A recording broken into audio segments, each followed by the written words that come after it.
Imagine, right now, in one instant, the money in your wallet, checking, or investment accounts could purchase only 1/10 or 1/100th of what it could yesterday. How would your life be affected? Could this even realistically happen? Well, who is in control of your money and how the US dollar works? Not you. Did you decide in 2008 to help bail out large failing banks? Probably not. But your government did.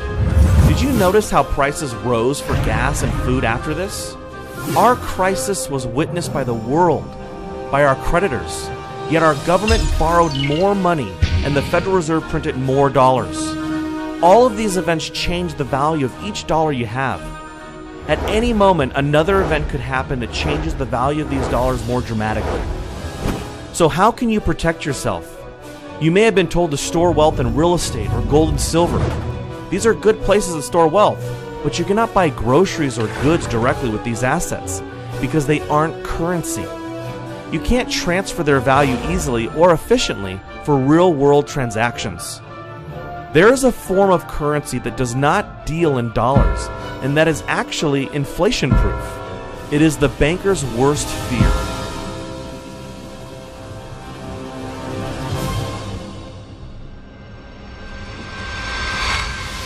Why is gasoline so expensive? Telling us which food brands are ready for the uptick in costs. The United States has just lost its top-notch AAA credit rating. 18 people have been charged in what may be one of the nation's largest credit card fraud rings. What some are calling fool's gold, it is the virtual currency called is a kind of holy grail of payments. We're asking whether or not this currency really has any longevity, let alone legitimacy. How can I hedge against inflation and other government manipulation? One thing I did was to buy Bitcoin. What are they?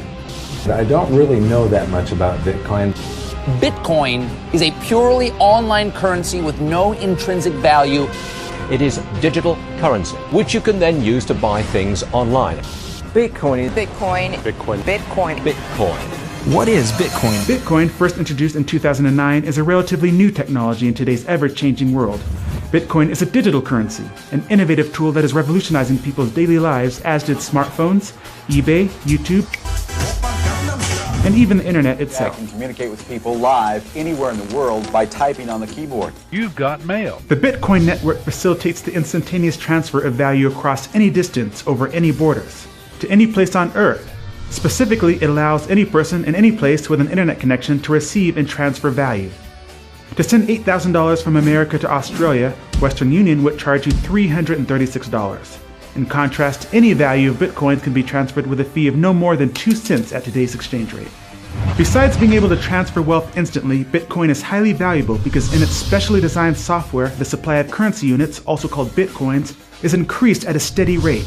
New Bitcoin creation will only cease in the year 2140 with a total of 21 million Bitcoins.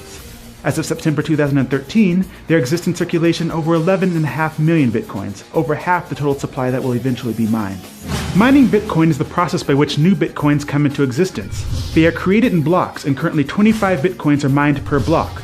Blocks are generated about every 10 minutes as regulated by the software code and sent to the computer that mined them. The best miner is the one with the most computational power, but it is also based on luck who wins the reward.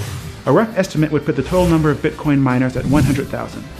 This mining process is more specifically known as hashing. All right, Emmanuel, let's start off with your website. Cloudhashing.com. When did you get the idea to create a hosted mining cloud hashing service? When my wife decided to throw all my computers from the attic. So I started off mining Bitcoin using computers. So I had a few computers sitting around and running permanently so the guests could not come around and spend time just because the room was super hot. They'll get a heat stroke. And at the same time, it was just costing a lot of money for electricity. So I invested in ASICs. Then upon my investment in ASICs, I had friends who were interested. So at that point I thought, they weren't computer literate, so I thought, let me manage it for them. So upon doing that, it kind of spiraled into a business. And, we launched Cloud Hashing in April this year. And we've been selling what you call Bitcoin mining contracts ever since. Did it bother you that we don't know who created it? I first heard about it in 2010. Well, I didn't think it was a great idea because I just couldn't see how it could take off into the mainstream. And lo and behold, 3 years later, the value just skyrocketed, and I thought, oh my goodness, I missed out on a golden opportunity at the advent of something great here.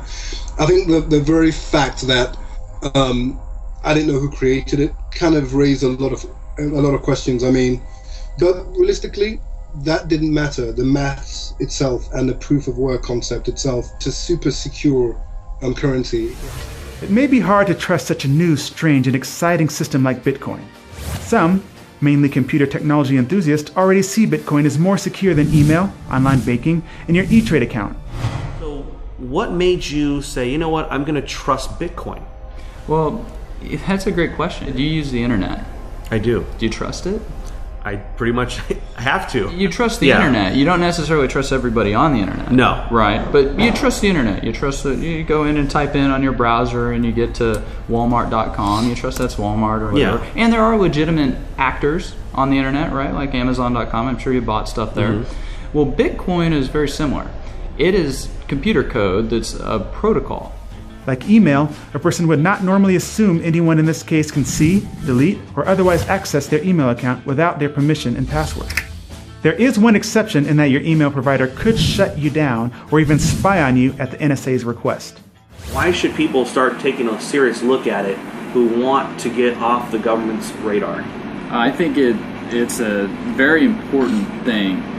One thing that we don't really fully appreciate is the level of surveillance that we're under. And now all of your transactions are being databased, archived, stored, and they're going to be searchable forever. And you don't know who's going to be in power in 4 years or 8 years or 20 years. And you don't know what they're going to do with that information. And so why even have that information appear there in the first place? Bitcoin allows you to take control of that and to have it not even appear. This brings us to the topic of centralization. Bitcoin is decentralized. This means there is no central authority that can stop any specific Bitcoin transaction, and the same goes for the Bitcoin system as a whole. No one can lock or freeze a Bitcoin wallet or address, unlike a bank account. No one can arbitrarily create more Bitcoins than the software program was designed to make. No one can change the software without the majority of the entire network of users accepting a change. Programmers of the Bitcoin software are thus limited in their scope of changes to what the market is driving. Max Wright, he wrote a book called Bitcoin Revolution. A lot of people are fearful that the government's going to attack it. With regards to resisting government violence, I think Bitcoin has a really, really unique, to me it's a unique currency in all of history. It's never happened before. So the analogy that Bitcoin advocates use is with regards to Napster. We all know Napster was a great file sharing tool, but it was run out of a central server in a company. There was a CEO to harass, there was a company to harass, and the government can send in men with guns and force them to unplug the server. Service is over. Bitcoin, in the same way BitTorrent solved the problem for Napster, it was decentralized and there was no one to harass. There's no you'd have to put a policeman in every bedroom in every house in the country or the planet to bring down BitTorrent. So too with Bitcoin. There is no one to harass. There is no CEO. It is a distributed peer-to-peer network that authorizes and guarantees the sanctity of the network. And so for that reason, it is incredibly resilient to violence. And I find it very, very interesting that at a time when we're going to, my expectation is we're going to go through a currency crisis and currency wars like we've never seen before. I'm here with Jim Rickards. He's the author of Currency Wars. I'll just throw it out there. Bitcoin, what are your thoughts? One of my least favorite topics, because I'm very skeptical of Bitcoin, but I've actually read the technical papers. I've spoken to a lot of people about it. It is cool technology. It's good encryption, the blockchain method of validating, the fact that it's decentralized and dispersed. You can fire a drone missile at a Bitcoin server and it doesn't matter because there's another one over here that's got the blockchain and they can validate. So I understand all that. It's cool stuff and it does attract libertarians and it does attract technophiles. Now that you know what Bitcoin is, you should recognize how digital currency is a threat to the current banking system and institutions. In 2008, bankers profited from the very financial crisis that they created. Imagine you had the opportunity to not participate in a government-monopolized currency system. Bitcoin can be your way out of the corruption. The banks will hate it, but they can't stop it. Bitcoin can solve a multitude of problems. Firstly, inflation. Our current money supply continually grows because it is based on debt and continual government overspending.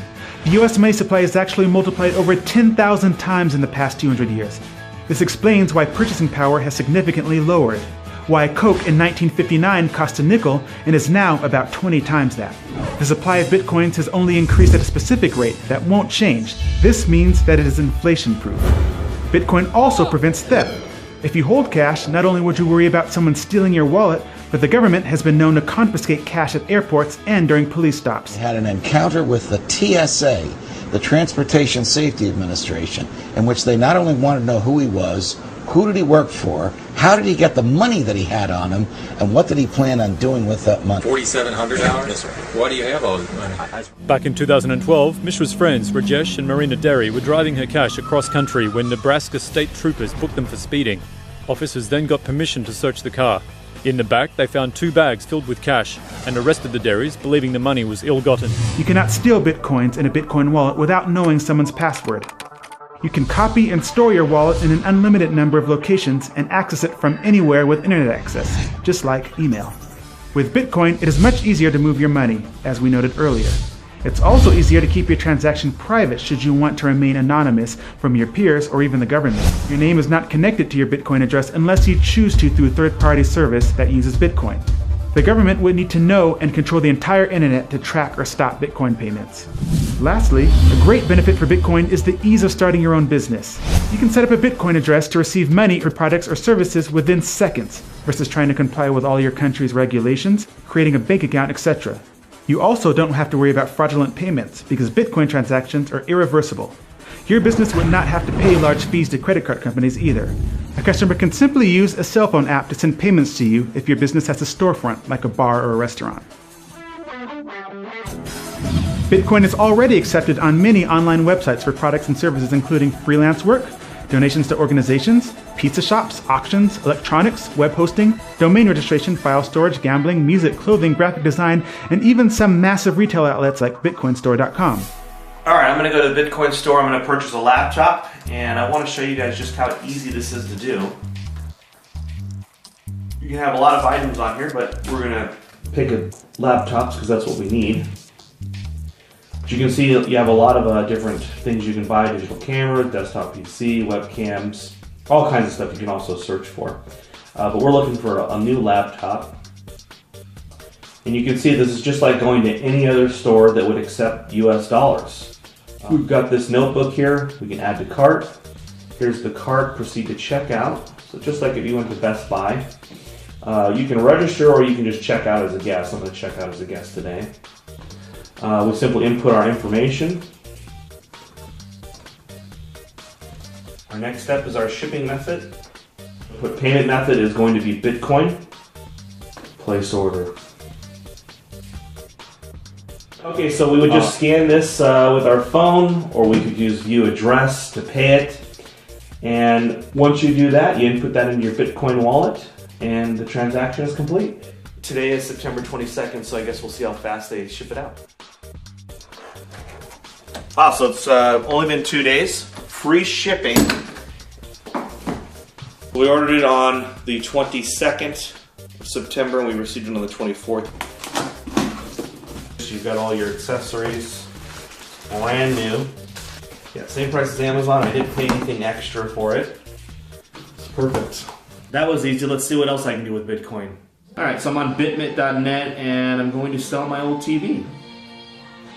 A lot of my friends and stuff were giving me crap, so I ended up getting this new TV. I've had this TV for, 10 years now. It's a 62-inch. Sweetheart, some Africans from Ghana want to buy our TV with Bitcoin. Over 1,000 people attended the Bitcoin conference in San Jose, May 2013.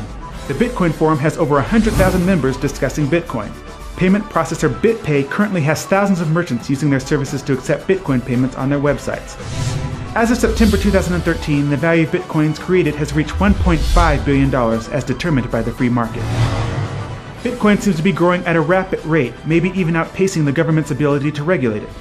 When the Financial Crimes Enforcement Network of the Department of the U.S. Treasury announced that virtual currencies are subject to the same rules as other currencies, the price didn't crash. In fact, it went up from there, as if attempts to regulate Bitcoin don't matter. This idea that somehow, you're escaping government scrutiny or you're outside the government matrix or whatever is just not true.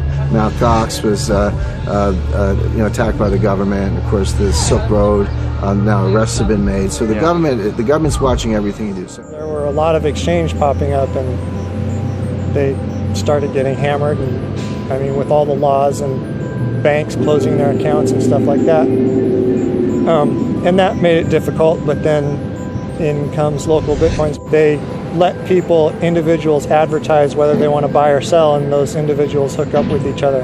And that's making it a lot easier. Buying Bitcoin is getting easier. Selling it, I guess, is getting easier too.